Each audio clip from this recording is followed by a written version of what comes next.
ఇవాళ చంద్రబాబు వచ్చి ఏం చేస్తున్నాయంటే రాక్షస పరిపాలన చేస్తున్నాడు. కనీసం చిన్నవాడని చెప్పి అతను చూసి బుద్ధి తెచ్చుకునే పరిస్థితి లేదు.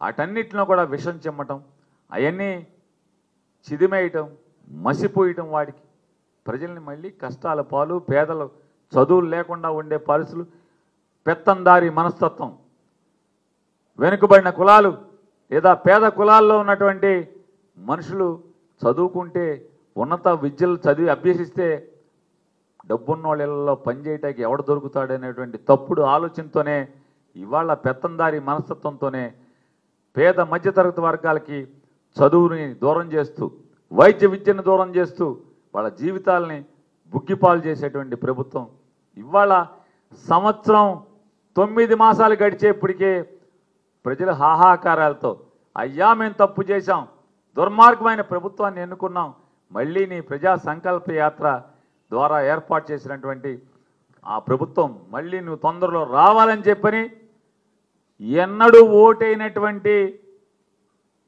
జగన్ గారంటే ఏనాడు సానుభూతి లేనటువంటి వ్యక్తులు కూడా, ప్రజలు కూడా రోడ్డెక్కి ఇవాళ జగన్ని ఆశీర్వదిస్తున్నారంటే ఇవాళ దానికి ఒకటే, సంకల్ప యాత్రలో ఏదైతే ప్రజల మనసుల్లోంచి విన్నాడో, విని ఆచరించాడో, అది పరిపాలన ద్వారా ప్రజలకి కోరుకున్న పరిపాలన అందించాడో దాని ఫలితాలు మాత్రమే ఇవాళ మనం చూస్తున్నాం.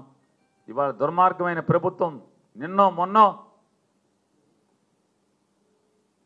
మన రాష్ట్రంలో కాదు దేశంలోనే అత్యంత ధనిక ముఖ్యమంత్రి అయినటువంటి ధనిక రాజకీయ నాయకుడు అయినటువంటి నారా చంద్రబాబు నాయుడు గారి పుత్రరత్నం మాట్లాడుతున్నాడు.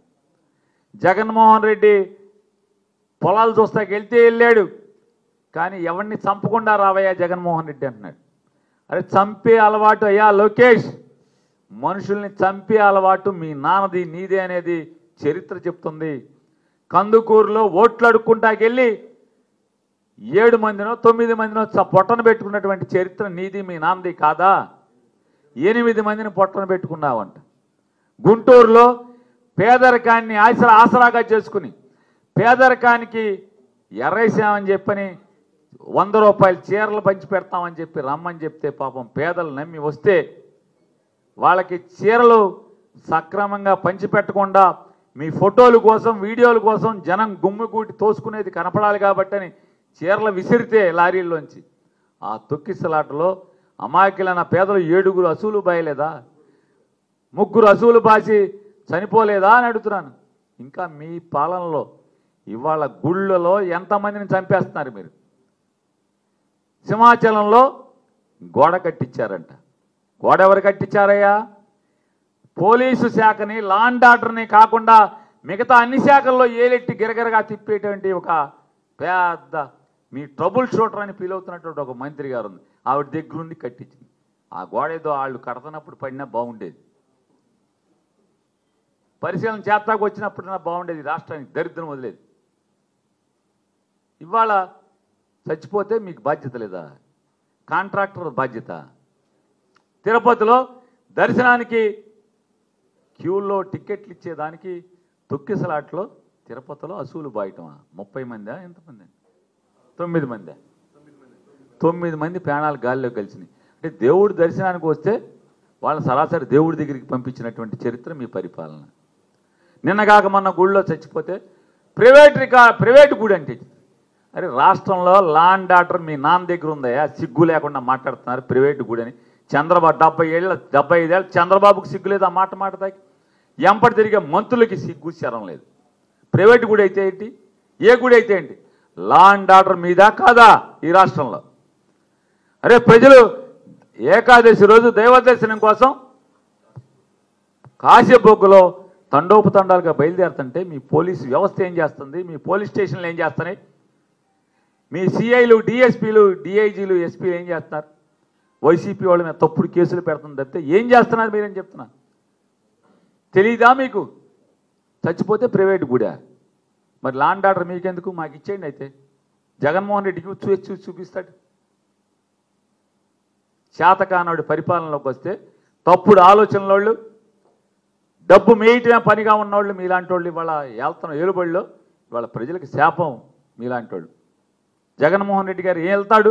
అది ఏం పరిశీలిస్తాడో ఏం చెప్తాడో అవి చేద్దాం. మన లోపాలను సరిదిద్దుకున్నాడండి బుద్ధి జ్ఞానం లేని ప్రభుత్వం మీది. పెళ్ళాం పిల్లలతో క్రికెట్లకు తిరిగేటువంటి రైతులు ఇక్కడ చస్తంటే అలో లక్షణ అని తుఫానికి పెళ్ళాం పిల్లలతో సరదాకి క్రికెట్ చూసుకుంటారు వెళ్ళి. అధికారం ఉంటే అమిత్ షా కోడికి ఏంటి కొండ మీద కోర్టు కూడా సావాసం చేస్తాయి. అమ్మ మీరు పెద్ద గొప్పళ్ళు పోటుగాళ్ళలాగా క్రికెట్లో మీరు ఆడిచ్చామని చెప్తారు. మీరు లేకపోతే క్రికెట్ లేదు ఈ భారతదేశంలో. రేపు నాన్న మామూలుగా మా జగన్మోహన్ రెడ్డి ముఖ్యమంత్రి అవును అమిత్ షా కొడుకు మోడీ చుట్టాలు అందరూ నాతో సావాసం చేస్తారు. ఇది పెద్ద విషయమా? దీనికి పెద్ద గొప్పలు చెప్పుకుంటున్నారు మీరు క్రికెట్లకి వెళ్ళి. రైతు అలు లక్షణ అని చస్తంటే ఇవాళ మీ యువగళంలో తిరిగావు.